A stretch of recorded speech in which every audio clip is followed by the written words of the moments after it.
What's good, fam? Let's jump into a quick trade review here for Apple. So hit Apple with the open level setup this morning, and I just continue to love the hell out of this setup, guys. When it works beautifully, and when it doesn't work beautifully as well. So again, plenty of videos on the YouTube channel, and of course if you're in the members area, we got the open level setup video on there. But quick recap: identify the open, which is this blue line right here.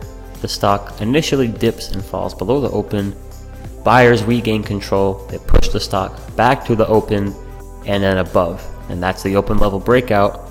That's where I take my low risk entry. Now here's the thing: oftentimes, many of us, it happens to me, it happens to everybody, we get caught up in kind of the individual stock. It's very easy to take a position in Apple and look at nothing but that Apple chart all morning. But here's the thing, I didn't make money in 8 minutes this morning on Apple because of, me being a great stock picker. It really had nothing to do with Apple. Had I picked Google this morning, I would have profited in that first half hour as well. Really nice day for Google. Had I traded Amazon today, well, I would have profited as well. Had I traded, Netflix today, I would have made money as well. So the reason I'm bringing this up is that nothing special happened in Apple today. I didn't make some extraordinary pick by choosing Apple today. Rather, I picked a stock in a group that was moving this morning. The true reason behind me being able to profit nicely in Apple this morning: Apple didn't have any news. There was nothing special about Apple. The sector, the basket that Apple belongs to, was ripping boots right from the open. That's why Apple was a good pick this morning. That's why Amazon and Google and Netflix and any other tech name you can think of as a general statement was a good pick today. Now, here's what you gotta ask yourself. Did Google have good news today? Did Netflix have good news today? And Amazon and Apple? Did all of these big name stocks have good news today that caused their stock price to go higher this morning or pretty much all day? No. There was no news out of any of them. Not a peep. The reason they went higher this morning is that the group, the sector, the basket they belong to had money rushing into it. So you guys gotta learn to just really see the big picture, even in these 8-minute trades. I took the trade within the first few minutes of the market. I only held it for 8 minutes. It was a fast-paced trade, but nonetheless, it was based upon structure. It was based upon the core of the market, which is supply and demand. My trade in Apple this morning ended up being a winner because money was going into the technology sector as a whole. So that's why I believe it's so key, guys, to not just look at the individual names, but at all times have your eye on the major sectors. XLK, that's a technology sector.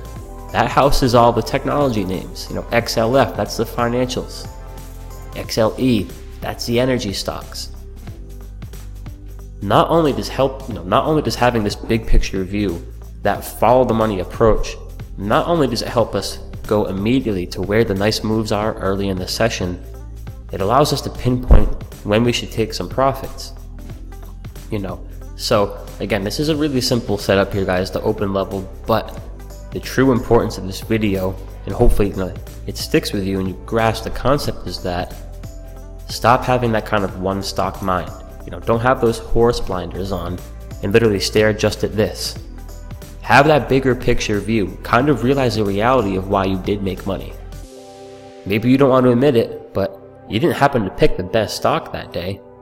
Your stock moved higher because the sector it belongs to was moving higher. Guess what? We could have made money trading Goldman Sachs this morning, or Bank of America. We could have made money trading JP Morgan. Again, did either of those three stocks have some kind of nice news today? Some catalyst?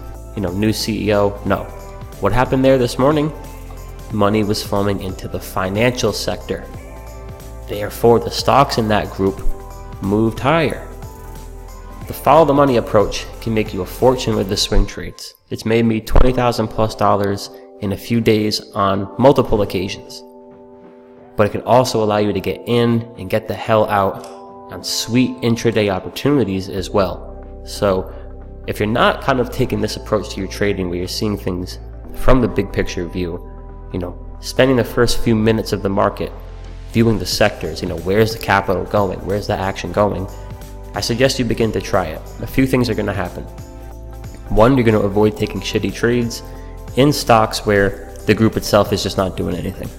That's a lone wolf. You want to play group moves. You're going to all of a sudden be ending up in the best moves of the day. The easiest, quote unquote, the easiest moves.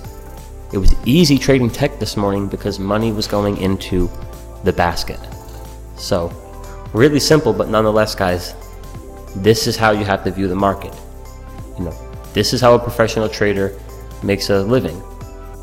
Having this understanding of the game is key. So many of you, so many traders just fail to see this and wonder why they have such a difficult time making consistent progress.